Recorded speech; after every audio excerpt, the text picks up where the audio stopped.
war, the ultimate trade waiting for the ultimate practitioner, which is man. War and man. So do you feel like you need war, or you need some kind of... No, I think the events of civilization or Malaysian society will get to a point of bloodshed before. Really?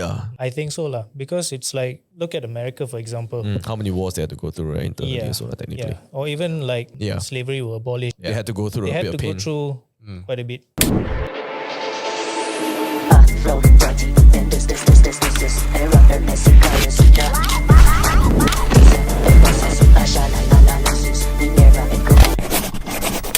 Welcome back to Yam Just Sessions VFO. Is it VFO?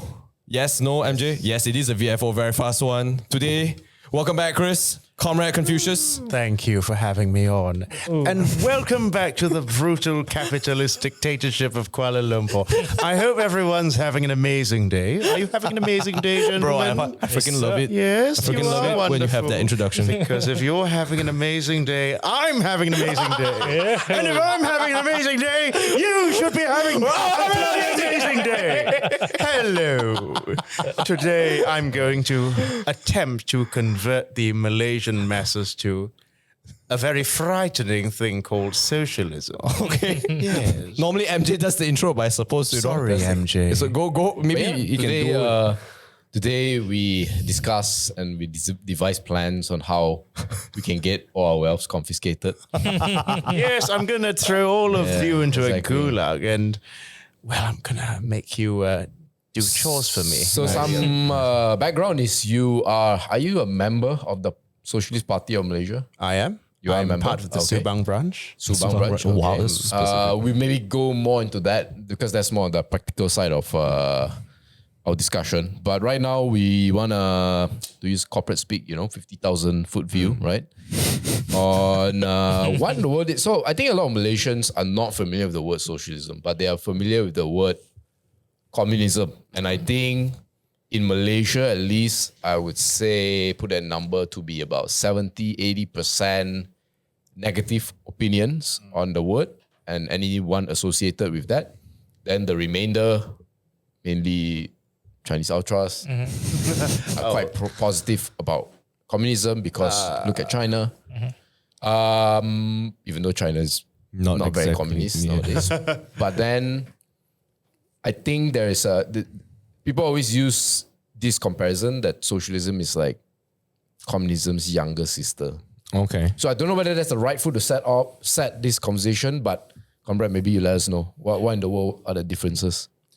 Well, actually, Marxism, from which communism arises, is actually a branch of socialism.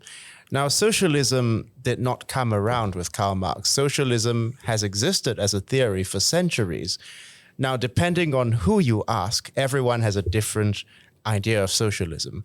Most socialists throughout history, like the Robert Owen, for example, you probably haven't heard that name, they believed that the rich have an obligation to share the wealth and provide for the less fortunate in society.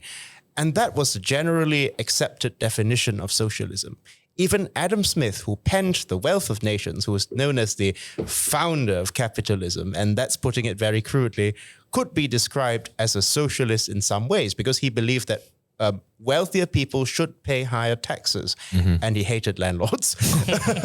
But Marxism is a bit different because Marx comes around in the 19th century and he says that, well, yes, that's great that the concept of socialism exists, but it hasn't really fixed society because there's no scientific analysis to how society really operates. So he introduces this new branch of socialism called scientific socialism. He and his friend Friedrich Engels call it scientific socialism. And they claim that it distinguishes itself from previous generations of socialists because it actually provides a scientific sociological framework rather than saying rich people bad and poor people good. Yeah, there's a scientific breakdown of how class society operates ever since the beginning of time. So Marxism is a type of socialism. So everyone has their own definition of socialism. And I think everyone who calls themselves a socialist is a little mix of everything.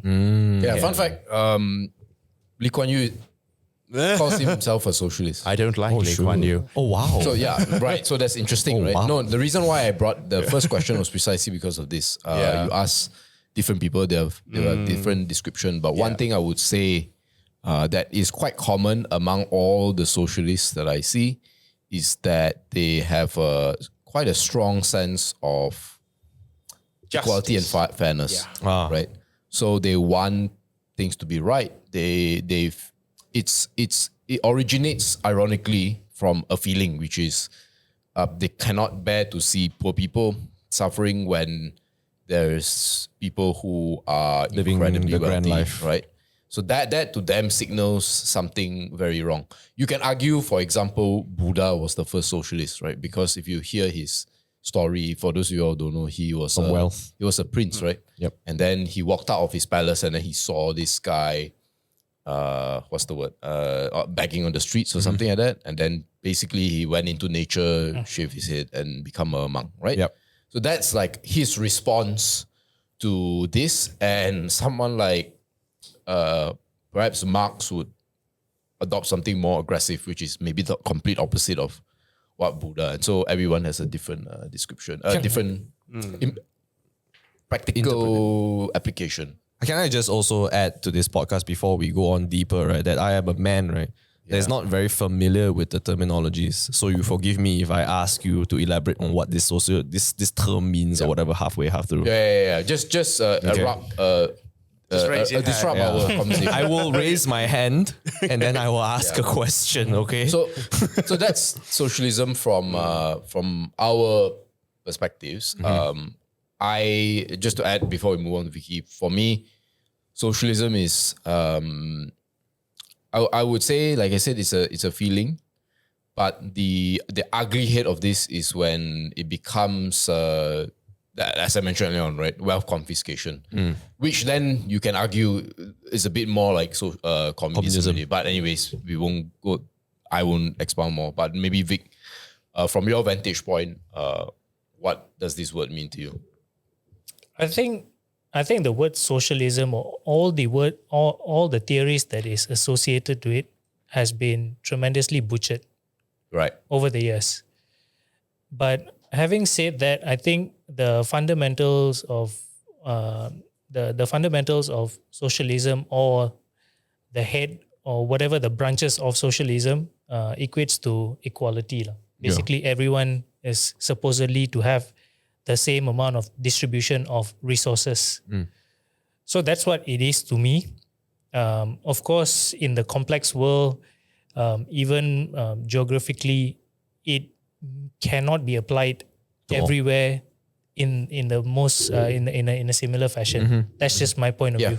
Yeah. You're right. I mean, like if we use a case study, for example, I always make this distinction between Venezuela and Singapore because both. If you look at like Lee Kuan Yew, he did have he always worked with labor unions.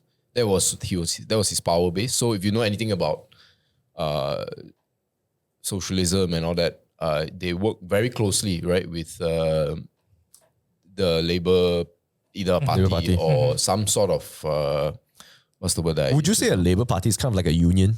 Like an American I'm not union? sure. But they work with unions, right? And the reason why a union exists because there are disenchanted people, for sure, right? That someone's screwing them over. Yeah. So then when you as a budding politician work with these guys and then they see you as the person who can make change for them, that's when, things like that start. You fight for the people. Yeah, you fight for the people and all that. Yeah. So the example I give would be Venezuela and Singapore. What Venezuela saw things very differently, and that's why it's in the country that it is today.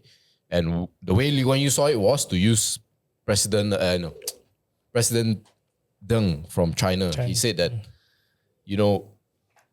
when he observed Singapore the first time, they said, "Oh, you're using capitalist means to achieve socialist goals." So if you look at there's a lot of things that Malaysians won't necessarily have as a philosophy, but Singaporeans will have. You all may not know this, but that everyone needs to have a house. So Lee Kuan Yew felt that everyone needed to have a house, but he was more surgical about it than say Russia. But I think in Singapore's case, right, I think fundamentally in 1963 after the breakaway, I think he had to be to build a nation from ground up. I think he had to have a bit of everything. I think he had some sense of even Socialism, capitalism. and also totalitarian. Yeah. He was also an iron fist man. So I think there you go. he applied a bit of everything to build it up from ground up. Correct. Yeah. So I think coming back to what Comrade mentioned earlier about Karl Marx taking into account of the theories, or rather the real life cases of socialism that he has observed or based on his experience, could also mean something completely different. You know, we may not in 2024 we may not be able to relate to what What he was Marx- trying to convey at the time. Yeah. Lee Kuan Yew was something of a Fabian socialist, which means the classical British socialist. So, to be fair, I have a bit of Fabian socialist DNA in myself. Fabian is F-A-V-I-A-N. Fabian. Oh, okay. So they are not Marxists. They are the type that believe in gradual reform. They're more like social democrats, like DAP. So they believe in welfare and providing necessities to the people, like housing or healthcare. But at the same time, they don't believe in the dictatorship of the proletariat. Marx believed that all of history is a history of class struggles, as mentioned in the first chapter of the manifesto.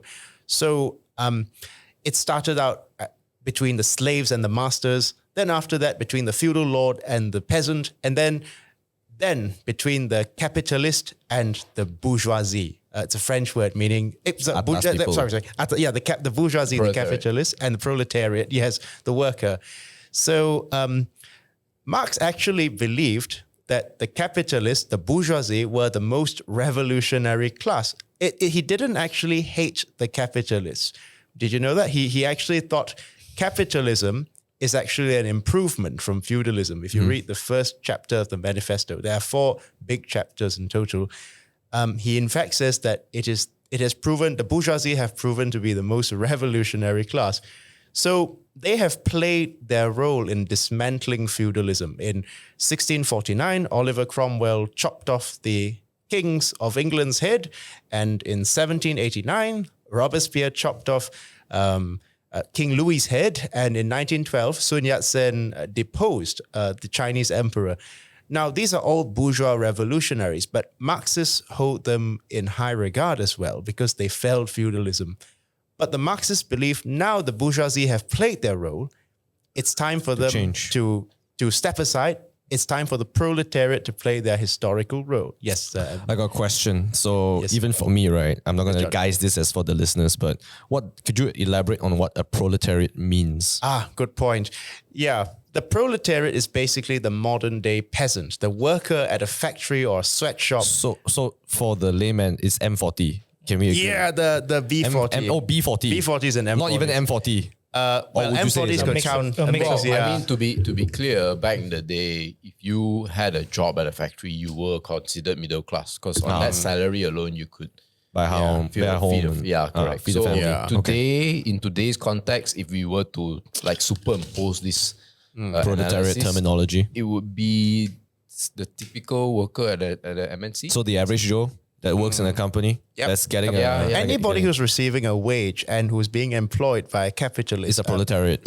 who produces surplus value or profit for the boss. Yeah, I see. So the Fabian socialists believe that yes, it is necessary to have wage labor and a boss and an employee relationship, but the relationship should be fair. Like Lee Kuan Yew would say that the relationship ought to be fair and it ought to be meritocratic. So you promote people based on their merit. And Marx wouldn't disagree with that. But Marx believed, or rather he believed that it's time for the proletariat to seize political power, to end class society. So can I just go back to the point that Vic made about equality? Vic is absolutely correct that most socialists before Marx agreed that equality was a wonderful thing, right? And that's what we should strive for. But Marx actually said that equality is actually not attainable. It's an idealistic concept. Wow, he said that. Yeah, perfect equality of wages is not an attainable goal. It's a bourgeois concept that has proven not to work. So he says, yes. Sorry, I just want to interject real quick. Yeah. So I'm not sure whether everybody has the same ideology as what I have in my head when it comes to the word communist, yeah? So can I just elaborate on what I believe is a communist so that, at least I can continue? Go ahead. Okay. Yeah, and it's okay. But basically for me, when I asked my dad long ago what a communist meant, and he was trying to explain to an 8-year-old what a communist meant, and I didn't really go and bother to Google beyond what this meaning is. He said that basically it's a country where everybody will get the same thing no matter how hard you work. You work like 10 hours, you work 3 hours, you're going to get the same thing. To be fair, a lot of communist regimes have done it that way. But that's not how Marx envisioned it. I see. Yeah. So in my head, that's what it means. It means that everybody would get the same outcome despite the amount of effort they have put into their work. Am I correct to say this? That's the common definition. That's the common definition. Okay. Yeah. And for socialism, basically, this is what I interpret, so you can correct me if I'm wrong, is that to some extent, everybody will be working a different type of effort ratio. But everybody will receive the basic necessities when it comes to living. So like you mentioned earlier, like healthcare, That's right. Housing, like the fireman will put out the fire. Exactly. Yeah, right? You got it. Yeah, so, thank you. Yes. Yeah, so You're on the right path, comrade. Okay, fantastic, comrade. But actually, I want to. You're going to be spared from the gulag. Oh, sorry, Vic. I want to correct you on one thing. Actually, the basic definition by most Malaysians of communism is actually Jinping. Jinping. I have his book. It's just China. Yes. The China guy and China bad, right? Jinping actually was Malaysian. His name was Ong Boon Hua.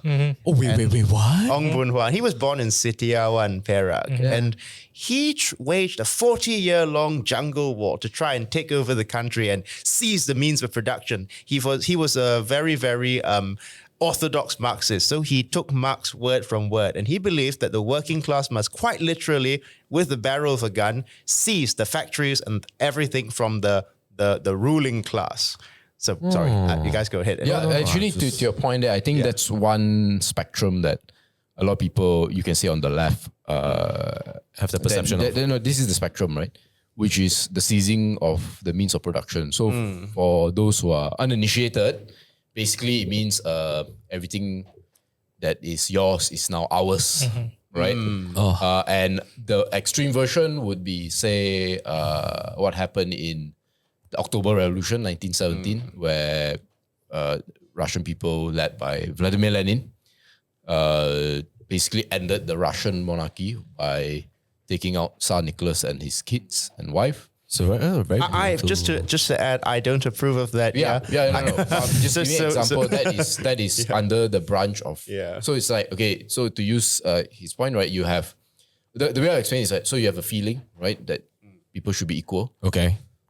and then it gets formalized under Marx, Okay. right, where he gives definition on certain things to provide that, you can call it theoretical structure for conversations to begin, and then under that, you have the practical applicants. So you have the Fabians socialists who want to operate within the existing democratic structure or whatever structure that you're in to reform the system. And you see this throughout a lot, right? I think Tunku Abdul Rahman could be said to be something of a Fabian as well. Right? Wow. So that's one strand, right? That's like one generation or one bloodline, right, of the socialism.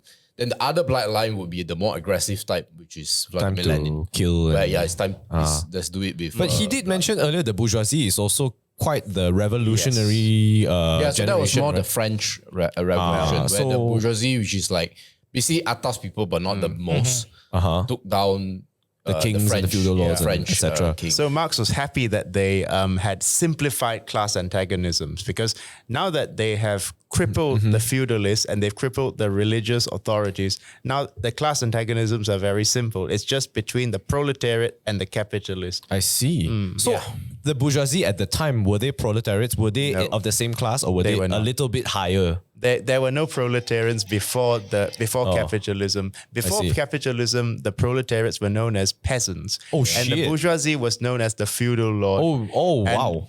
And quite literally, after the ending of feudalism, the feudal lords literally became bourgeoisie. This is not a stretch. You know, in the UMNO party, most of them are capitalists or they're bourgeoisie, right? But the reality is that in 150 years ago, they would be feudal lords. So Tunku Abdurrahman was the son of the Sultan of Yeah, that's true. Yeah. There's a story that goes that one of the Agongs actually, he was asked, His Majesty, was asked to sack Tunku Abdurrahman because one of the diplomats from the Middle East didn't like Tunku because there are so many reasons why a strict Muslim would not like Tunku. Tunku was he enjoyed drinking whiskey and he was quite a liberal man. So he asked that the Agong sack Tunku, and the Agong said, unfortunately, I can't do that. I can't sack him, but he can sack me now. This is proof that the bourgeoisie are now the ones in charge. Like if you look at England, King Charles is just a figurehead. You know, he is just a symbol of their culture, but the real power is held by Keir Starmer, the Prime Minister of Britain. So that's what Marx means by the bourgeoisie there's been a management change. So they were the revolutionary class of those days. But they haven't emancipated the worker because the worker has simply gone from feudal slavery to wage slavery. Oh yes, technically. So actually, one question I have is like, where do you sit? Because you've described who you disagree with and what you don't approve of. So I'm guessing you're not a communist, right? I think you've said it in previous podcasts. Right? I can't be a communist in Malaysia.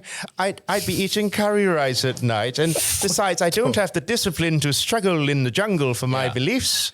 I mean, I'm a mix because I did say I didn't like Lee Kuan Yew, but that's not because of his Fabian socialism. I didn't like that he played out Lim Chin Siong, a more left-wing socialist leader, and had him thrown into prison.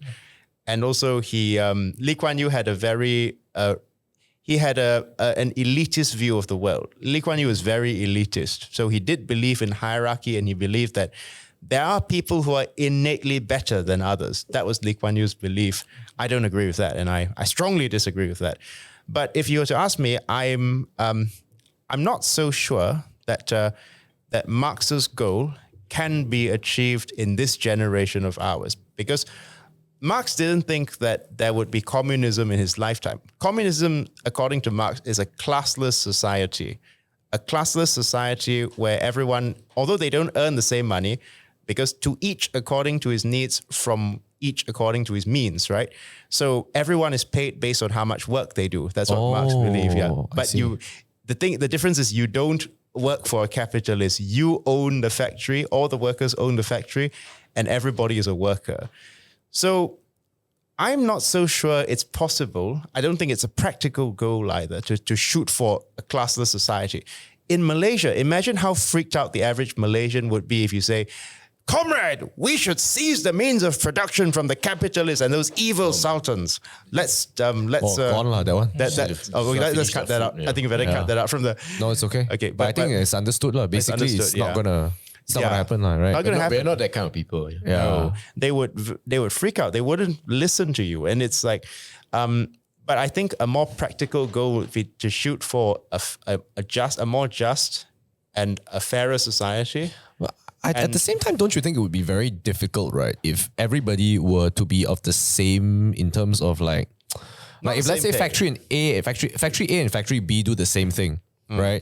And therefore, if factory A and B are the same, they would not need to compete with one another because they feel like as if like we're just going to do the same thing. Oh no! Right? Every factory, every worker in a factory, basically, you keep your role, and the boss becomes a worker as well. That's Marx's idea. So that way, there are no more bosses because everybody is a worker. But nobody would need to compete, right? In a way, right? Like, well, nobody would need to compete for promotions. I mean, there would be a lack of incentivization to do more. To do more, to think outside the That's box, a common, to do anything. Common criticism as well, and that's a valid criticism So as well. you mentioned something quite interesting, right?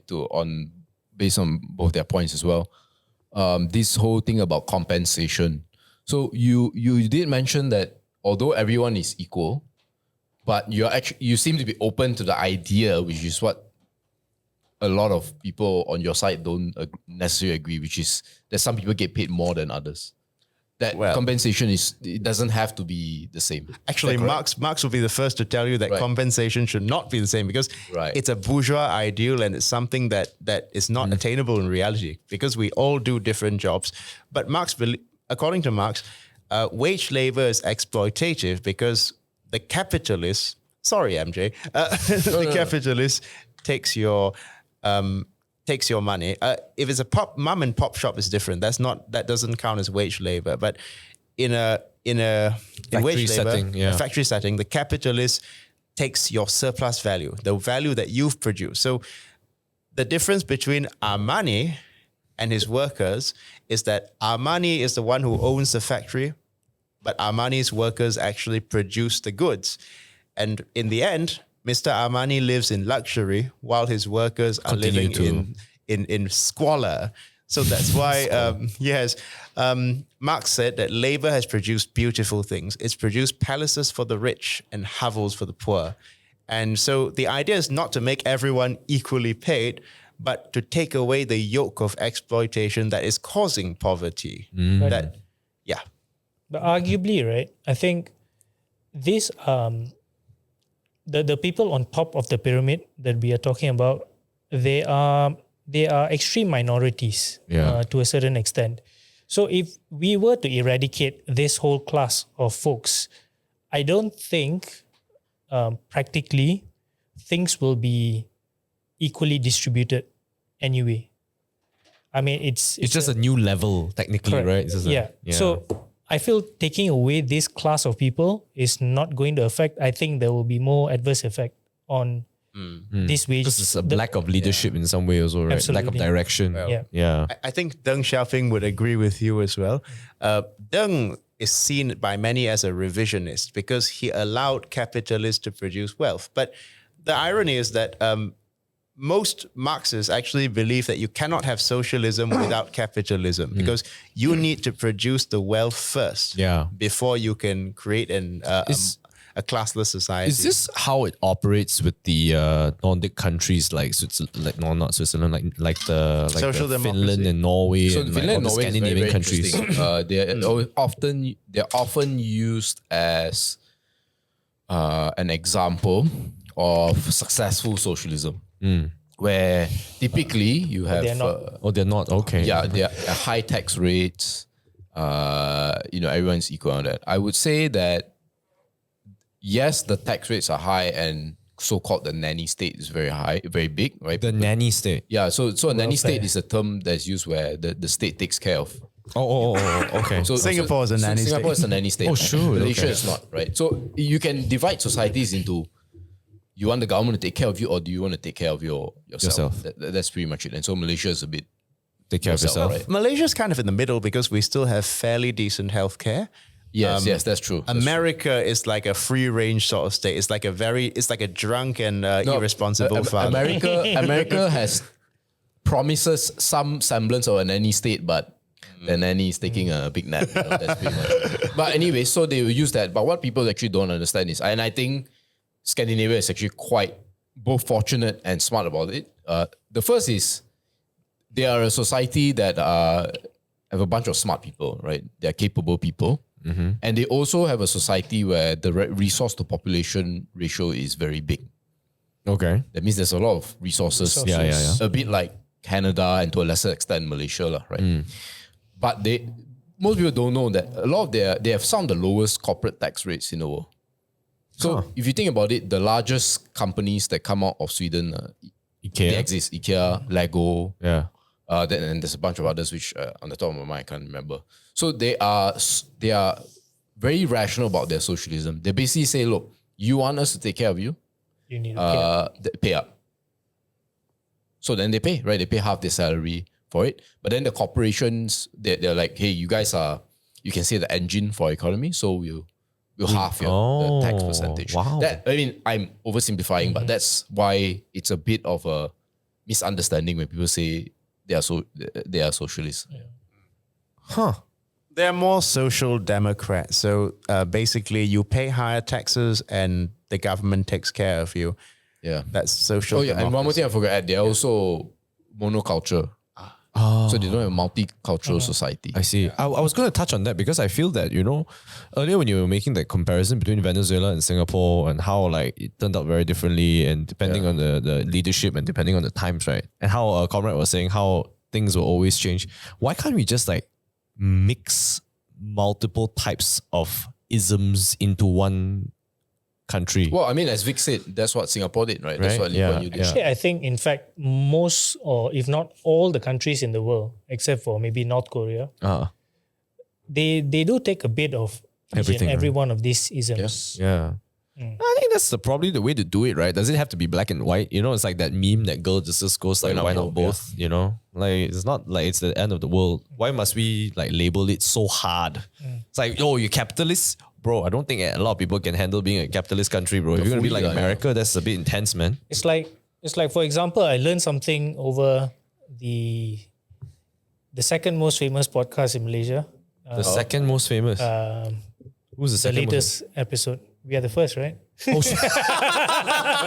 don't think so. You will be, brother. You will be. Very elitist of you, huh? So, what was mentioned, it was something new to me. And I didn't realize this. Actually, for the longest time under Thun M, we were operated by a lot of oligarchs, Okay. or rather crony. Okay, the term that okay. we know. And then Tun Badawi came over and he nationalized a lot of these things. And all those oligarchs who then became billionaires sold it off to the country lah. Oh, wow. Yeah, to the all the funds like Khazanah, like EPF and things like that. So there was a switch in one of the isms. Technically, damn. yeah. So these are things that goes. Under Badawi's reign. Yeah. Correct me if I'm wrong. Correct. me. Actually, I'm not too sure, but I think the timeline sounds about right. But then you have to understand probably the 97 crisis played a role in accelerating it because Yeah. some of these groups like Renong Group run by oligarchs that were basically trash, and so the government had to take over because Yeah. they were causing a lot of social losses. Yeah. Yeah. I think, there's also another fact about oligarchs that goes undercover. So like Korea, the whole world knows about all the chaebols, right? Yeah. Oh Yeah. But like, for example, in the Nordic countries or in countries like Germany, the oligarchs are looked down upon. Yes. So they are extremely undercover. Oh wait, I think I've read about this before about how like the wealthy tried. I think you told me. I didn't read about it. Sorry, it's about how rich people are actually frowned upon in a way. Also, Who's the richest man in Germany? I think, can I just... that's a fantastic. Just I don't even know. just want to put my 2 cents in. I think the reason why they're looked down upon is because Western society is more individualistic, so to speak, than Eastern society. So if you are like a Datuk's son or daughter in Malaysia, you won't really be frowned upon if you get a job at your company, your dad's company. Well, people will frown upon you, but not as much as they do in a Western country because they really, really detest the idea of hereditary privileges in Western countries. Oh, they do. And they, in theory, but they still, the oligarchs still find a way for their children to have an easier life behind the scenes, They could just bring them to Asia. Just send them to Asia. Post them to Asia. Yeah. You know what I feel, right? You never find, and this I know this is off tangent, but you never find a Chinese ad person shitting on a rich person. They just envy them.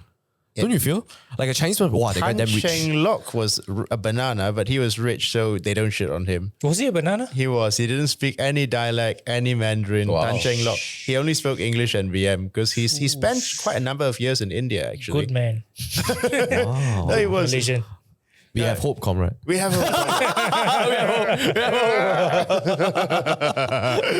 Oh shit, man. But they don't shit on Tan Cheng Lock because Tan Cheng Lock was a rich banana. So they just admire him. But generally speaking, I don't think many Chinese ad people shit on rich people. They love rich people. They're like, oh, you know that guy damn rich. Don't you think? This is just me. Yeah, I think so. Yeah. Right? They never it's more envy than hate. But Westerners, I think they kind of don't like it. Yeah. No, envy is I think they hate. It's kind of like when you go to the US or you go to the UK and shit. Yeah. Don't you feel? They're like, oh, the guy is so rich, you should pay more taxes, that shit. And I think that goes back to the French Revolution because the cutting off of the king's head was symbolic that we're not going to have hereditary privileges anymore. And that was the contribution of the bourgeoisie, according to Marx. But then the bourgeoisie finds their own way, like you say, the oligarchs or the crony capitalists, they find their own way to wiggle their own family members in without the use of, without royal blood, you know. They don't, it's not a matter of royal blood, but they create their own dynasties in the, so to speak, if there's like one, chaebols, if there's one like, so the theoretical framework is to look at things purely from a class struggle perspective. And also for those who study Karl Marx, you know that he's a materialist, meaning he thinks that causes and the reason people act the way they behave is purely material. It's because you have more than me or I have less than you. It's material, right? Physical. So now whether that should be how we should look at things is a separate discussion. But using that, if you look at like the French Revolution, the bourgeoisie beheading the thing, and people were excited about this. But people always contrast this with the American Revolution, which was happening around the same time. I think they were only 10, 15 years apart. And they had very different responses. And one of the reasons why I think that America has become more successful than France in this respect is, I think the hope that they had was the bourgeois will now be able to bring in new leadership. But for those who are aware of the timeline, once the French Revolution happened, you then have the age-old question, right? Okay, now that we've gotten rid of the old establishment, there is a vacuum. who do we or what do we replace it with? Huh. And it was at this point in moment, there was one individual that took up that mantle, and that was Emperor Napoleon Bonaparte. I was going to say that. He was the guy that took over. Then And- he nearly took over the world, bro. yeah, and he became crazy. And he didn't just cause destruction in France, but all over, right? And so I think there's one criticism that practical socialists need to consider, which is you can get rid of the guy, you can get rid of the capitalists, you can get rid of Armani, or okay, maybe you can say the bag industry, the luxury bag industry doesn't need to exist, but There will let's be use- something that... Let's use Elon Musk, right? You can get rid of Elon Musk, right? But as a society, We are never going. you still Mars. need you still want to go to Mars. You still want to have electric Electrical vehicles, cars. sustainable vehicles, and all that. And who are you going to replace him with? That is the big challenge for them. It's a legitimate point. The masses, from your perspective, the masses don't have enough Elon Musks to get rid of him, right? Yeah, that's a good point, MJ. What? So sorry, I know we're deviating a bit. So you mentioned earlier how the French Revolution and the American Revolution happened a few years apart, but then Napoleon came about, nearly destroyed the world. But then what happened post American Revolution? So of course, what happened was that America grew leaps and bounds. But we can use him. We don't have to get rid of Elon Musk, but we can use. Of course, him. Sorry. But what America did was they instituted. Commandments. Okay, so the big difference is this, right? So the three words that were representative of France at that point in time, Liberté, égalité, liberty, Fraternity. equality, and fraternity. Yeah. Now, what is the American one? The American one, Freedom. No, what call it? Liberty. Happiness and something and the pursuit of happiness. I forgot already. Life, Liberty, liberty, and the pursuit of happiness. You're right. Liberty So that's very and pursuit different, of right? That is like, hey guys, if you want that, come to this place. Oh. Right? If you can't take it by selling more stuff, you can always take it from the native Indians, right? They're just there, you know.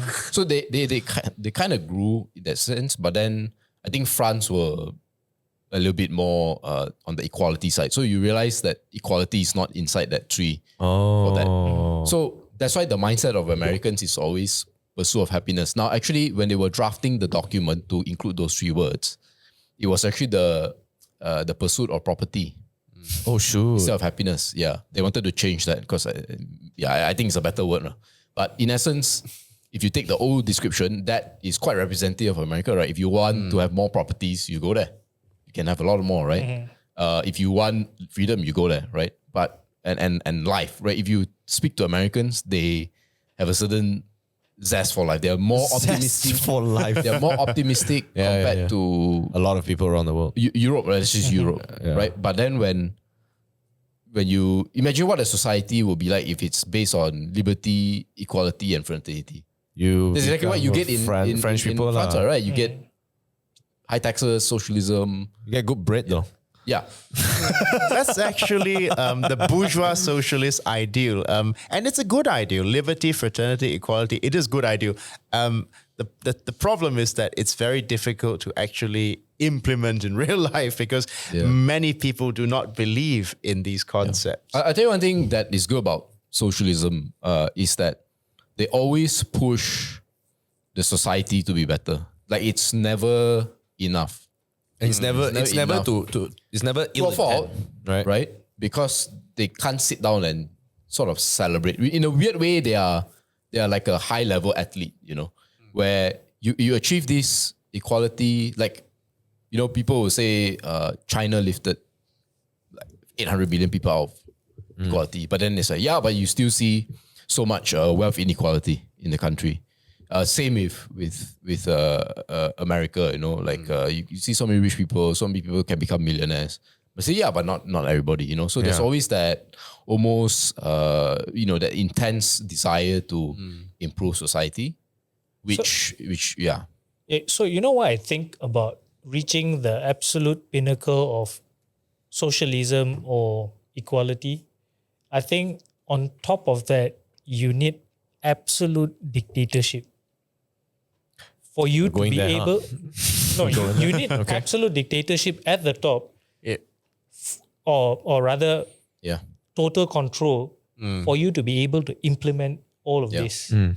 I mean, to some extent, because otherwise people always veto that is you. the view of the Russians. Yeah. Marx actually said that we cannot achieve this classless society without despotic inroads at the beginning, right? We need to use despotic inroads. Take from that what it means. What does despotic means? violence? Violent, We need to use revolutionary terror. In fact, I think we had this conversation at the park before, bro. He was like, you need a bit of violence in life. You need a bit of violence. You don't make an omelette without breaking eggs. That's the Marxist Malaysians would never go through idea. this. They're too scared. We are too scared. Cowards. No. We're a bunch of cowards.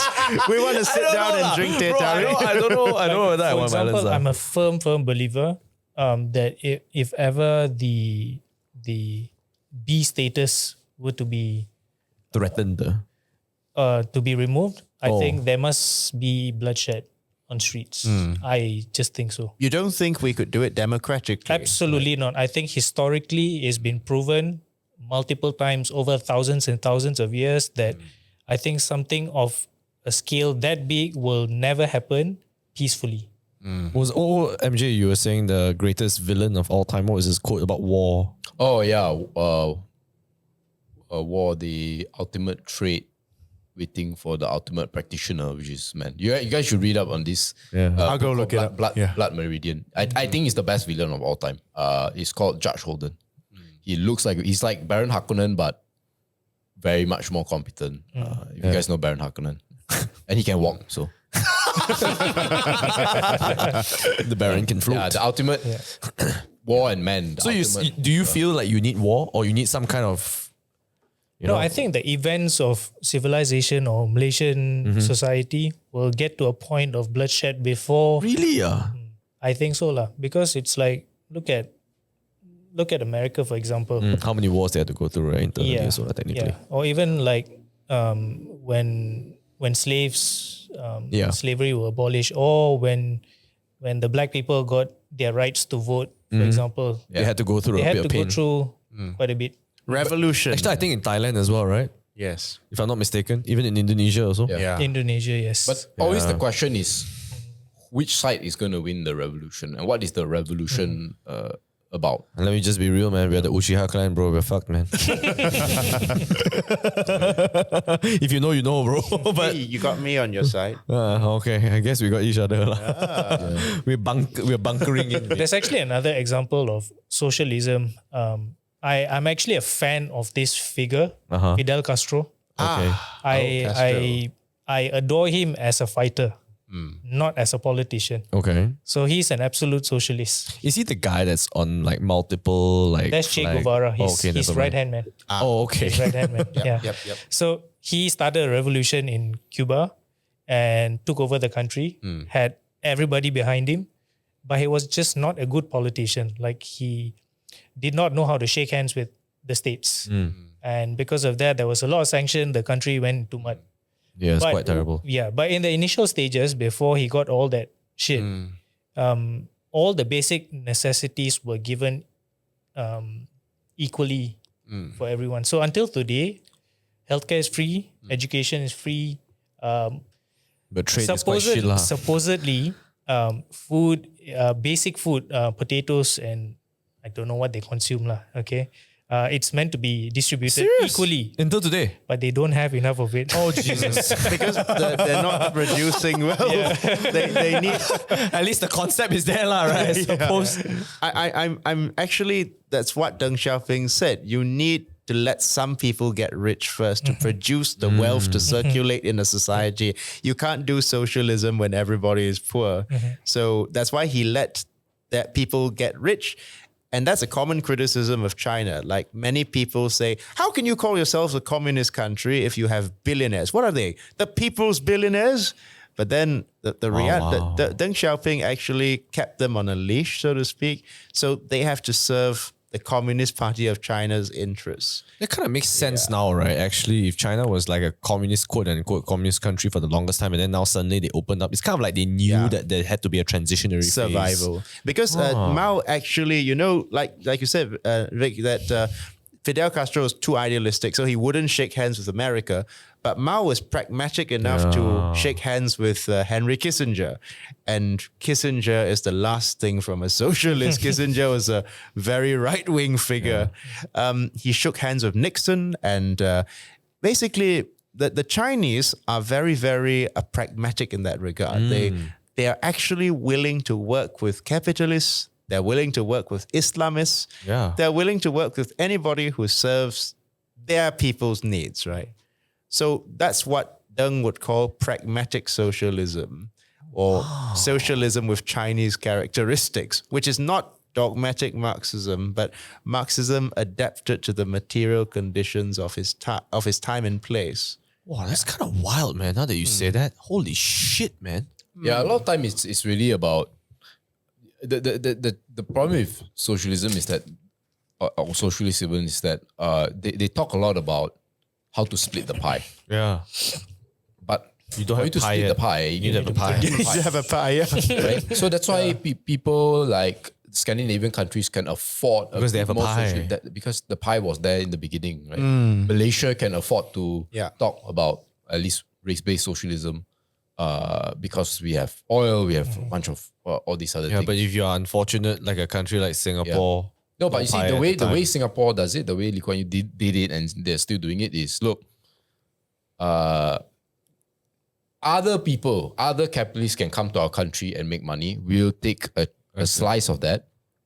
We'll take that money, and we will subsidize everybody's, say, housing. Yeah. And we will subsidize their Healthcare. university education. Yeah, education. You know Yeah. that? So they're using, again, each country have their way of getting that wealth to decide to split. Now, ideally, right, a country is a socialist at the right time and a capitalist at the right time. Yeah, man. The problem begins when you want to only be a socialist. Yeah. So then you have stagnation, right? You don't grow the pie, or the flavor of the pie is always cherry. Where's the others? Quite a boring pie, yeah. But then if you're totally capitalist, then you will have a lot of disenchantment. Yeah, a lot of pie, but not a lot of people eating the pie, or the rich guy San having a Francisco. majority of the pie. Yeah, San Francisco, yeah. right? Shit. So ideally, and the question is, what system allows something like that to happen? Do you think it's because people want to be associated with a specific term more than they want progress? It's kind of like, let me give you an example, right? For the common man, this is what's going through my head. Yeah. Don't you think you would hate someone for being a Man United fan for like 10 years, and then immediately when they stop losing, you start supporting another club like, I don't know, Man City, for example, you'll be like, ugh, that guy, he's not even loyal to his own beliefs. You know, the type of feeling? Because it's kind of like saying that, you were a socialist for this long time, it's time to be a capitalist. Do you think people hate that? I think a change? big chunk of it. Huh? I think a big chunk of it. It's like you hate the fact that people can change. Maybe that's why people want to stick to one. I don't think so though, because I think it's. I think your views or anybody's views should be aligned to What is the best? at that point of time of how society operates. Would you hate someone if would you hate me if I changed to support Man City? Yes. Like, bro, wow, Guardiola is the shit. You'd be like, John, shut the fuck up, John. No, in that context, yes lah. But like say, But football is a higher football is plane of different, discussion. Okay. For me, football is above religion. Okay, right? sure. But I feel that, I think it's kind of like, how we shoot on, like, for example, Donald Trump being a left-wing person and then suddenly he's on the Republican side. That's why a lot of people hate him. I'm not saying all of us would be the same. I'm just saying majority of people would feel that, like, I can't trust you because you can swing from left to right. Do you think people hold that in higher regard? That's the thing. I think More than what's the better outcome? If, like, for example, right, if you're China, right, the better outcome is obviously, you were doing things the wrong way, and then you're like, you know what? I think it's time to open up, be a bit more capitalist. It's time to go and spread our wings.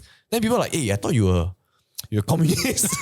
Why you suddenly change? Why you want to be capitalist? People don't like that feeling. Yeah, right. I think to a certain extent that's true. That's why the Chinese, even though they are quite capitalistic now at the moment, they still use their official ideology is Marxism. They have a big portrait of Marx in Xi Jinping's parliament, and they dare not say that they don't follow Marxism because they are worried that if they say that then the people will say, like you say, how could you go back on what we've believed? Yeah. Is belief such a strong thing that people need to hold on to? That's the thing. They can't change. And that's why, like in some very, very, very conservative theocratic countries, like is Iran. Take Iran, for example. Iran is not a bad place. It's very conservative. So perhaps the leaders don't necessarily believe that women should be all covered up. Yeah. But they're just afraid that if they allow complete and utter liberty, there will be social crisis because, well, for one, people may start going naked on the street. They're just afraid of the radical. The radical movement. So they're afraid, first of all, of Western influence or Western imperialism influencing through the liberal inroads, media, right? The liberal media. But another thing they're worried about is that it might go against the sensibilities of the Iranian people in general, because most Iranian people are quite conservative in that regard, I think. So they're nice people, of course, but it's like the Iranian government is just careful, I think, not to give too many freedoms at once. But that's the same as Malaysia, right? Yeah. I think long ago we were a bit more liberal, and then later on, I listened to Let's Get It, finally, the Tajuddin podcast episode, and he was saying how Malaysia was a very different place in the past, and it was actually because of Anwar that a lot of things changed. Yes, you are correct. Youth wing. And I was like, no way. Anwar is a right winger. Yeah, we only think of him as a left winger because he was persecuted by Mahathir. Yeah. But he's more right wing than Mahathir in some ways. Mahathir is actually less right wing than him when religion is concerned. Yeah, it's kind of wild. So when I was listening to it, I'm like, oh my god, things change pretty fast. But at the same time, do you think they're that afraid? Do you think like a lot of the leaders in Malaysia are that afraid to the point that they would make it so conservative? Huh? Really? I think so.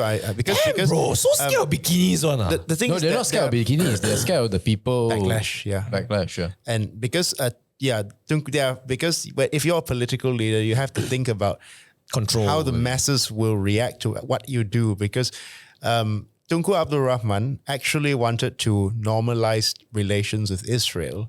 And On Jafar also wanted to, but they didn't do that because they knew that there would be a tremendous backlash and it would make many people very unhappy. And to be fair, this is my personal opinion. I don't think we should normalize relations with Israel, but you guys can disagree with me on that. You're saying you feel as if we should not normalize. We should not, yeah, in my opinion. But you're free to disagree. You know, I'm happy to for people to. But anyway, to his point, that's why most people also don't know, like On Jafar, founder of UMNO, wanted to accept non-Malays into UMNO. Yeah. Wow. But that would be unthinkable to many people. Yeah. And Tunku was actually very torn about managing. So when Singapore was in Malaysia, part of Malaysia, there was a lot of... or rather PAP. PAP. Yeah, when the PAP was part of Malaysia, there was a lot of... What is PAP, sorry? People's Action Party. Lee Kuan Yew's party. PAP, okay. The ruling party lah since the beginning. They actually received a lot of, whether it's newspaper articles or even demonstrations by Malay ultras in Malaysia, and it was on the verge of being violent. Oh, wow. And Tunku was very torn about this because he can clamp down on this, and to the non-Malay side, it will be seen as, law and Taking the order. other side. Law and order, but then to the Malays, they may see it as a form of betrayal. So that's why leaders have much less power than They everything, yeah. They kind of just follow what The people feel. want. Oh, wow. So in this case, there were a lot of people. That's why when Robert Kwok saw this, the first people he called was like Hussein On. He spoke to Tun Razak and say, you gotta do this. You cannot allow this to happen. Otherwise, you get the non-Malays who are they'll be hardened and bitter and all that. But I think Hussein On was like, yeah, but what to do? There's nothing we can do. Can I? Now, why that reaction is important? Because it hints that actually there are a lot of Malay elites who don't mind the whole Singapore system where you allow non-Malays to participate at a higher degree, but it's not up to them. It's the people's... It's not up to them, yeah. Sorry, I know this is going to deviate a little bit, right? So I'm sorry, Comrade, sorry, Vic. But basically, how in Konoha, right, in Naruto, it's basically saying the third Hokage is like saying, fuck it, we let the Uchiha become their own country lah. Because we don't want to fight. Yeah. Is that what it means?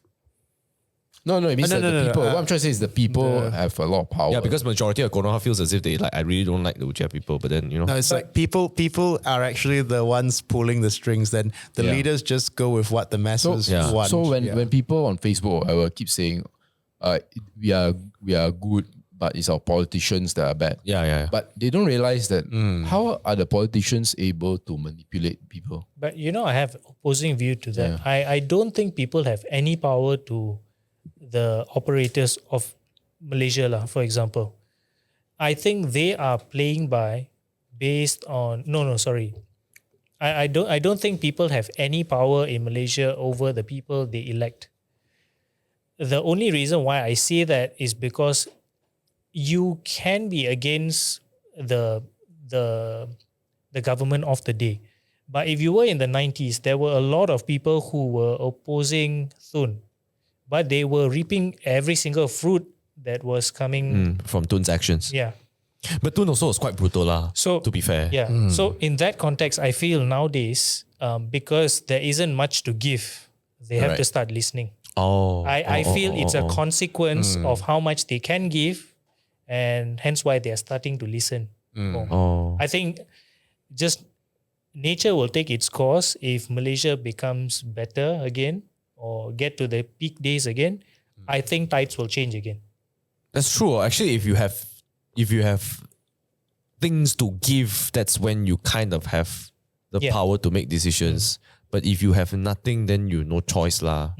True lah. And I think that was before Tun M, right? When they all were like, what to do, that type of thing. Yeah, this was in the 60s. So I think it's only when Tun M came into power and he made very intense decisions, is only when he can make decisions actually. Right? And then people have to follow suit. But Malaysia is very interesting lah. We have race-based socialism. So it's very unique. You could describe that as a divide and conquer tactic. But the thing is, in the very beginning, let's go back to the phases of history.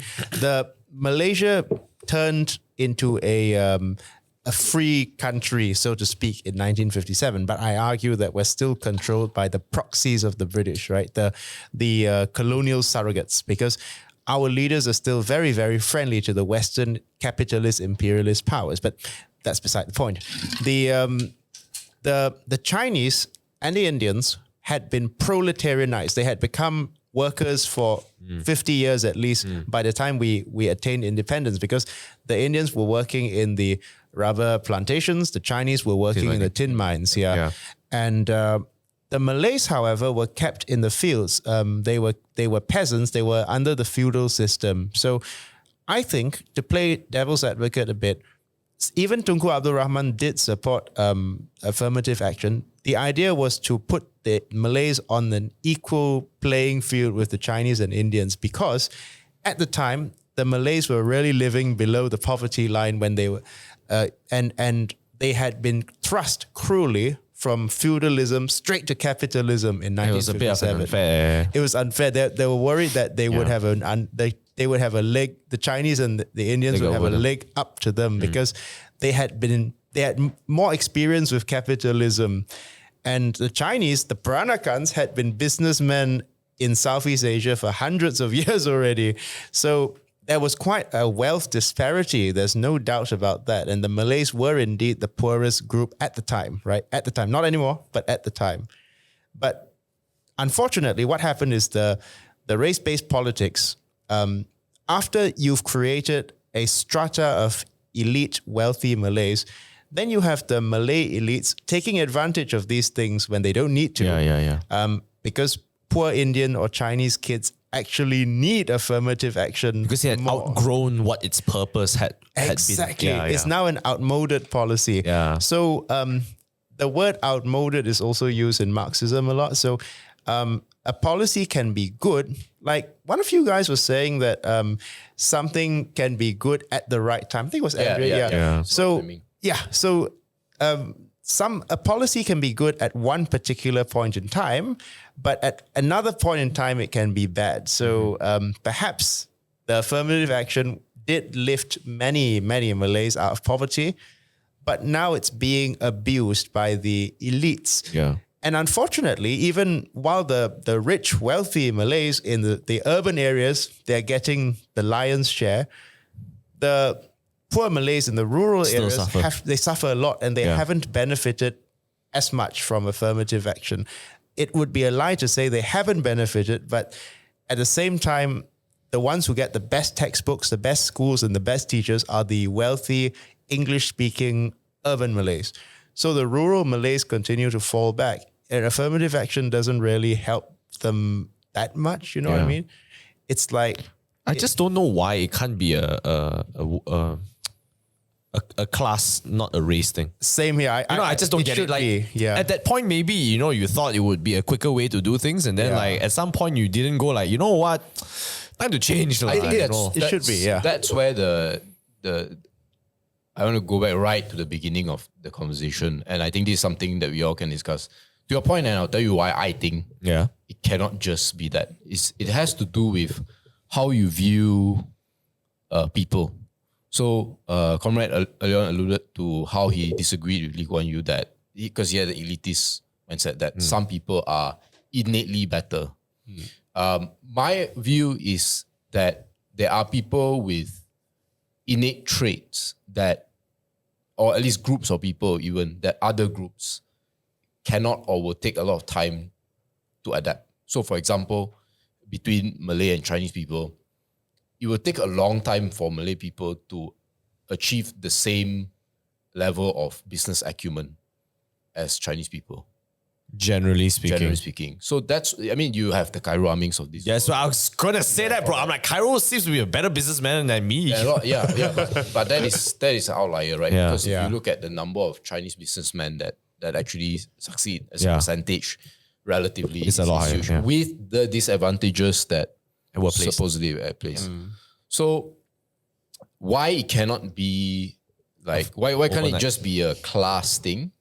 It's because, unfortunately, I don't know why life has to be like that, but the class struggles so happens to mimic or to identify itself with the race as well. Still doesn't mean you need to be raised. That's the thing. But the thing is, if you remove, and because of how difficult it is for both societies to intermingle and intermarriage, so a very big line will always be there.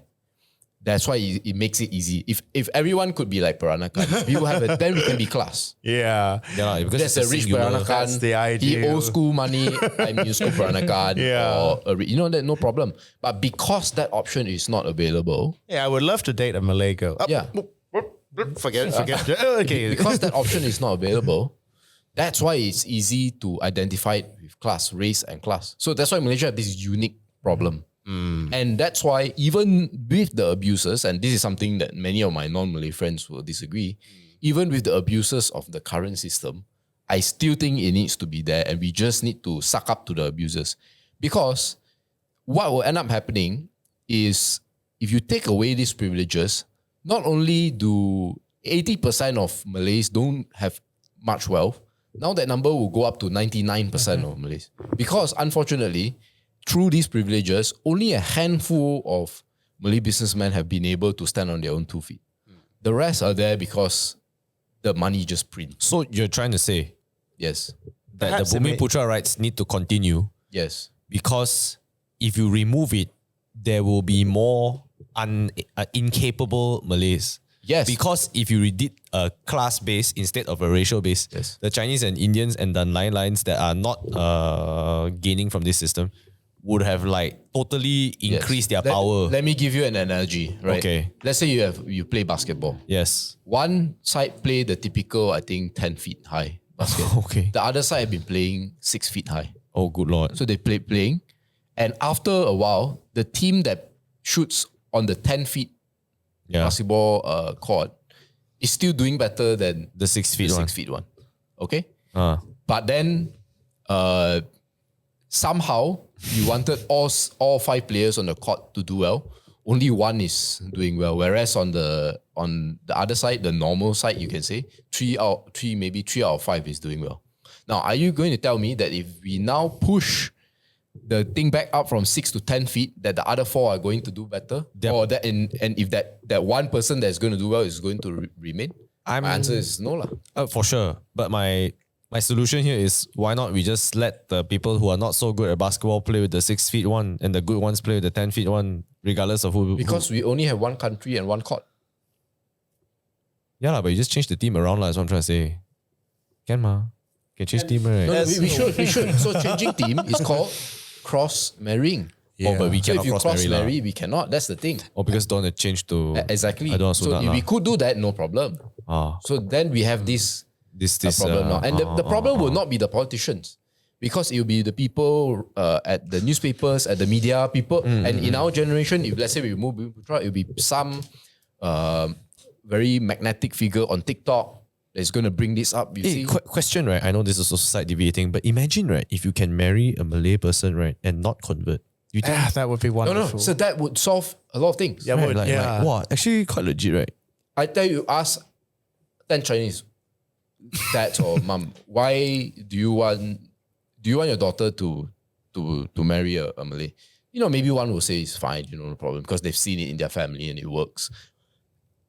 But the other 9 will say, yeah, but there's the conversion issue. And then her rights will not be similar, because all the wealth goes to the let's say the male. brother. If it's not the brother, then it's the uncle. It's like all the males. then only- serious? So there's like, why would we give that up for our daughter? Oh, Yeah. sure. Look, we already have Chinese people already have problem with Indians already, who are like the same, there's no such restrictions. So what more Malay? It's very difficult. One love pork, one don't love. I love alcohol. One love alcohol, the yeah. other one cannot take alcohol. Yeah. I think fundamentally Malay people have butchered the religion as a whole to begin with. What was it? I think so. And the Chinese people have butchered their way of thinking to be one with the country. I think a couple of episodes ago, I threw out some numbers that I don't have in my head right now. Ah. That the population of Chinese is is going down Diminishing, so much, is diminishing, but they refuse to integrate. Yeah. I think it's Remember though that the Peranakans could create a hybrid without having to convert to Islam. So Yes. in pre-British times, the Malays were not bound to, correct me if I'm wrong, but they weren't bound to the religion so strongly, right? In pre-British times.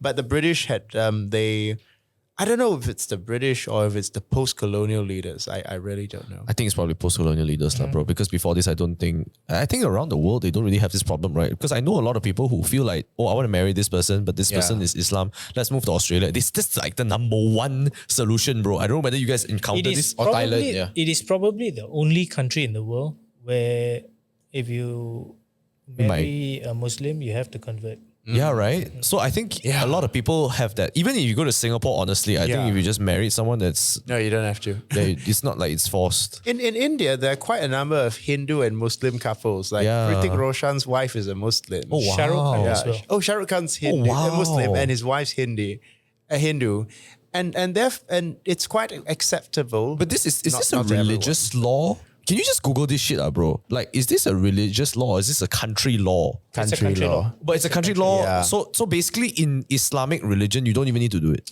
It's up for interpretation. Oh, I It's see. Yeah. I see. But on their then don't need side, to Google it, bro. Don't on worry. their side, Sorry. it's a form of preservation. Yeah. Because if you don't have that, then I don't think Islam would be as prominent. Yeah, it's like if you marry into a Chinese ultra family, then they'll say, our children must speak Chinese and they must go to a Chinese school. And So you usurp you must assimilate into our culture. see. Yeah, that's the same with the Muslims in Malaysia. But they make it the law, lah, basically. Wow. They don't force you to marry Quite them. wild, man. So yeah. Yeah, but I do know if you marry a Muslim, you have to go through like the religious classes. You have to go through the. I think it's quite similar to the Christian weddings as well. I know like the strict Christian marriages, you have to go through like counseling. I quote think that unquote. of course the difference would be law lah. Yeah lah. The law is permanent. It's like you have to convert lah. But Yeah, exactly. yeah, So wow, quite crazy. that's that. So you take that, then you take the wealth thing. So that's why my conclusion, and it's very unpopular, but for me, it's okay. You can dispute my facts, right? Which is it must stay there because it's a question of do we give 2 out of 10 that are wealthy or like 0.5 out of 10 that are wealthy, and 2 out of 10 is better. And especially if you take away, then that 1.5 that lose their money, Gone lah. you think they're going to be like, yeah, you know what? Fair game. And it could be war. It could be. This It could be- sportsmanship. You think they'll be sportsmen? You think there'll be sportsmanship? Bro, they have No. Mascherano, bro. After They that. will flip. They will try to use the word. They will try to reshuffle the decks, right? Yeah, they will. It will be violence, For sure. So Yeah. that's where we are. And we'll get there one day. Unless I'm sorry for deviating so far. I know this is about socialism, but basically this is just No, it's somewhat linked. It's actually linked. yeah. Yeah. Unless the Malaysian people can somehow think of themselves, like you say, if they could marry each other without having to convert or assimilate into either's culture, Yes. then unless the Malaysian people can think of themselves as a class first rather than a race first, I Yeah. don't see how we can become a socialist country. Very difficult. Very Especially difficult, yeah. The simplest one is crossbreeding. So Crossbreeding? China had this solution. So China did not used to be this big. They started from the north, right? And then they were split by the Yangtze River. Yeah. They were at the north. So in the south were just a bunch of jungles and tribes that resemble like Vietnamese. That's why the word for those tribes called Yue tribes, and then the word for Vietnam in Mandarin is Yue Nan, right? So it's like that group of people. So it's like thousands of So are you tribes. saying Yunnan is the south of China? Is that why? I think it's in Holy the south part, shit. yeah. So yeah, south the Yue the Yue tribe. So what the Chinese did was, you know what? We take over the land and then we send all the bachelors there. Send the bachelors to breed, and so all like Chinese, like maybe past few of us. We are the jungle Asians. We have that the China ones, right? South Chinese, they're mixed, right? Yeah, correct. So they have like a bit of blood. That's why like if you do 23andMe, there's a chance we'll have like Vietnamese blood or whatever. Oh damn. So what's interesting is that when I look at this and then I went back to history and see, okay, where has it been where there is a group of people who are not exactly top when it comes to as a civilization, right? Which is where Malay civilization is, right? They don't have the same kind of what you call that? I think Pride as, let's say, even Thais, right? You can see a strong culture. Bro, Thai people are so patriotic. They did like every time you see a king, they straight away like and that's just Thailand, right? But when you compare with the big nations like the West, China, Japan, Korea, you don't see that there. Very And so my question was, okay, is there any time in history where a country that was, or a group of people that were quite lowly ended up becoming the pinnacle of the world? Japan. Japan is pretty close, but I would say they borrowed a lot from and they have Chinese blood. Yeah. I'm talking about people who are more genetically isolated and culturally isolated, and go from that to global Powerhouse. domination. And there's Mongolia. only one. Indonesia, bro. There's only one, which is Britain. Yep. So it's very interesting. Britain, right, used to be the backwater. It was so bad, right, that the Romans didn't even want to conquer it. Oh yeah. It was the place you stand, right, where there's nothing there, right? It's like It was a shithole, quite you literally. can have it, mate. and even after the Romans went there, they didn't want to go to Scotland. They just built a wall. So there's nothing there. It was It's called the Hadrian's Wall, right? Yeah. They just built it there and like, screw these guys. We don't want to go for. And it was probably an unprofitable campaign for them, right? But one thing that's very interesting is they were the Celts, right? The first group of people there, they were very backwards, right? They didn't have roads, like unsanitary, whatever. I'm not saying that's Malays, but I'm just drawing that Parallel. similarity, right?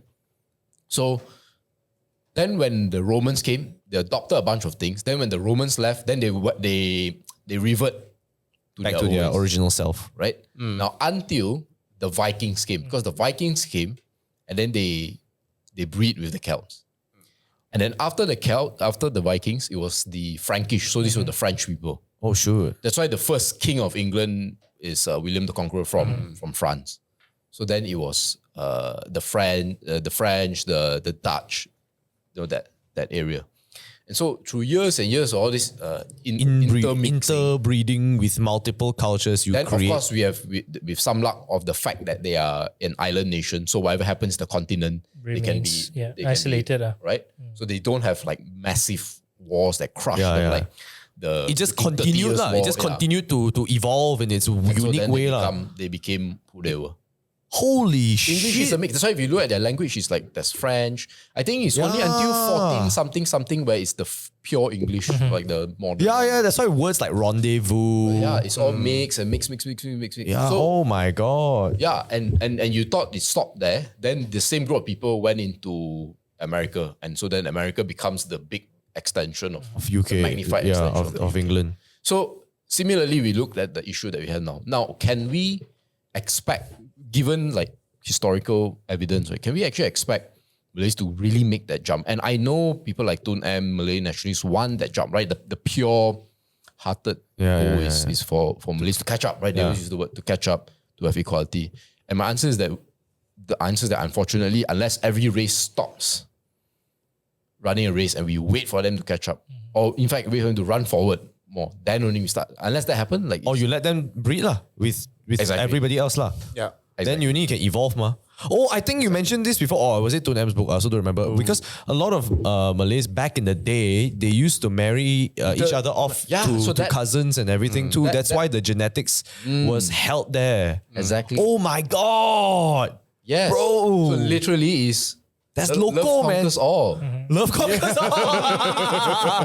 Oh my god. So the day we allow this, we will literally create a new race. It will be a Malayan race. A Malayan race. And the proto of that will be the Peranakans. These will be the OGs Yep. of this. Oh my god. I'm living history. So we need that. Yes. Right? Just like there was no English race at one point, right? Until the Scots, the Celts, the French and the Vikings Anglo-Saxons and and the everybody. Vikings, they Yeah, mixed Anglo-Saxons, together. Oh. Yeah. That's kind of wild, man. Yeah. Yeah. You know, that would be wonderful. But that means, right, technically, right? Peranakan is bumiputera.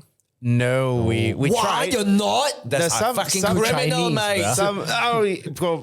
some Peranakans in the 1940s and 50s, they did when the British came back, they did try to apply for bumiputera status, but they didn't get it. That's- Are you serious? That's a fucking crime. Imagine what a different society would be if all of us were Peranakan. My God, Yeah. I tell you right, if like You go to war for other things lah. The best piety. Do you know there's another pocket of group? Chetty Peranakan? Yeah, Chetty Peranakan. They're quite unique as well, but They're a hybrid of which? Portuguese and Like Aaron, Indians. No, Aaron? that one. You have a I Chetty can't say it Peranakan here, friend? David. I used to have a friend. I used to have a friend.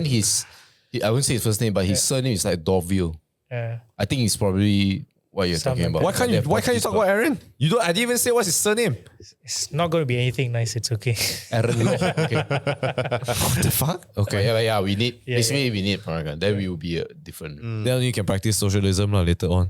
First, like back to the point about you guys were saying that socialism tends to work better in societies that are homogenous, where not culture. I mean, culturally yes, but people don't have to agree on everything. But there needs to be a common identity, a common Malayan identity, which I feel we still haven't got it yet. We're far from it. Far from Far, it. far. Yeah. So So Fun fact, right? Do you realize a lot of high-ranking Malays and wealthy Malays Are all that, mixed. Do you realize they have the white. surname shirt in there? Wait, what? white. Because that's Arabic. Arabic, yeah. A lot of them marry whites as well. Like a lot of rich Malay guys marry white women. They have I don't want to say a fetish for white women, but it seems to me that wealthy Malay men often go for white women. But I think it was. I think it was you also, MG, who told me that there's. I think before the fifth. No, I think it was starting Tun M and below. Every single Prime Minister of Malaysia is actually a mix. Yeah. It's Correct. like what- Tun M is a bit of He's a Tamilian or he's Indian a bit. I think Tunku had a Thai. Yep. His Thai mom, blood. his mom was Thai. Even yeah. Najib Razak is Tunku's a mum is Bugis Thai? mix. Yeah, Tunku's mom's Thai. Yeah. Tunku Yeah, Abdul Rahman yeah. is Yeah. mixed Thai. Thai. Wow. That's Then the only you solution. become elite suddenly. Now, why do you think Like EV touch Firestone Why do you think America is right on top today? because they have They a don't mix. care. They just mix everybody. It is mixed. Wow. South African. And then the largest group of people that's going to make up America soon would be Latinos, which is a mix of Yeah, native yeah, yeah. Indians and Spanish people / Portuguese. Yeah. Wow. No wonder they are like that. And in fact, the reason why Rome became such a big thing back in the day was because of this as well. They allowed a lot of intermixing, and they also have this rule where I think after 20 years, Gladiator came out, right? Actually today or yesterday. Oh shit. They allowed people to become Roman citizens. So if you were, let's say, from the tribe of Gaul or whatever, I think if you serve in the Roman army for 20 to 30 years, You're done. Become you're Roman. in. And they also have this really cool system where they conquer an area and then they say you don't have to pay tax. I say, oh, cool. So what, I don't have to pay tax. Yes, but you must give up your son to be in the Roman army. You don't have to pay tax really. So what happens? always Then a he trade-off. becomes Roman. So Then you have become black Roman Empire. Romans, you Yeah. have Wow. correct. And that's why like the strength of the Romans was that they had infinite number of people. You beat them once, okay, you guys, they're just gonna go on to all the different villages and then you're gonna recruit Village after that. You No, they're gonna go to their villages Oh, and just and then just select recruit a few. more and then Oh. they just bring it. So say, give me your son, don't pay tax. Done. Imagine a world with no borders. We will be elite, bro. We'll be interplanetary, really, bro. Well, it's okay if everyone agrees, right? Yeah. But I mean, even America has borders because, But imagine lah, like if everyone agrees, if everybody is on the same page, like we're all like, hey, fuck it, man, let's go. Wow, suddenly you travel Mars next year, you're crazy. So love conquers all. And it also doesn't help that evolutionarily, mixed babies look so much better. nah, not all the time lah, but I get where you're coming from. lah. Most of the time. I know people who are mixed who are not that good I don't know, looking. man, lah. maybe it's selection bias, but I can show you later, don't worry. a lot of mixed. Vic knows. Vic knows. Then they got the wrong race to mix. I wouldn't say which race. Yeah. Do you want to have last thoughts on this before we move on? I'm Yeah. good. You're good? You're good? I'm good. Do you want to, okay. Yay, nay to socialism? I don't know. I suppose the conclusion it depends on which era you are in, lah, right? Yeah. Okay. It depends. But I think that someday in the future, it doesn't have to be anytime soon, the Malaysian people have got to come together as a class eventually, because if we do not develop class consciousness, the elites will always be pulling our strings. I mean, not necessarily the politicians, because the politicians are also slaves of the capitalists, right? So as long as Malaysians see each other as Chinese, Indian, or Malay first and class second, it will be easy to divide us, because it will be easy to control us. Because like if you take a bunch of sticks and you try to break them, it's harder to break them when they're united, right? Yeah. But if the sticks are separate, it's easier to break single sticks. It's right? kind of like that Planet of the Apes thing. Like apes together. Strong. Together, right? So, Bro, apes together strong, bro. That's why Malaysia together strong. I try to put racial and religious issues on the back burner, even if I disagree ideologically with an Islamist or a Malaysia, not Malaysia, I disagree with an Islamist. If the Islamist is willing to listen to me and is willing to hear me out on class solidarity, I'm willing to set aside my disagreement and talk to him. I also just want to say, right, that all we need is an alien invasion for us to suddenly all just work together. Yeah, right? No, we'll die. We could die, but it would perhaps unite us. the alien invasion is a masquerade of humankind in the future sent here to make us work together, to give us an easy thing to Someone fight. is going to work Our with the harsh aliens and teacher. sell- Sorry? Someone's going to work with the aliens and sell humanity out. We will not be wiped out because there's Elon. Oh, is That it? will be Mars. We'll be Mars. Oh, shit. Or Elon's descendants. He say he won't be able to see. The Musketeers. Yeah. All right. Don't forget to like, comment, subscribe. I hope you guys just enjoyed this episode Thank of the you podcast. very much. Oh, before I end this podcast, I just want to thank I really cannot for the life of me pronounce this guy's name, but Pandaronium. I'm going to link your Facebook page in the description. Thank you so much for these. Yeah. These look super sick. So I like the Yamcha Sessions logo he printed out. Even for the microphones, it is so dope. It's so dope. Like he's gonna do like Wow. the colored ones too. So basically we can distinguish That on the is mixer amazing. and the yeah. All right. Thank you guys for watching the podcast. If you came this far, maybe you comment like fist pump. Yes. Yeah. Don't And forget- those that don't comment will be thrown into a gulag. I'm taking names already. We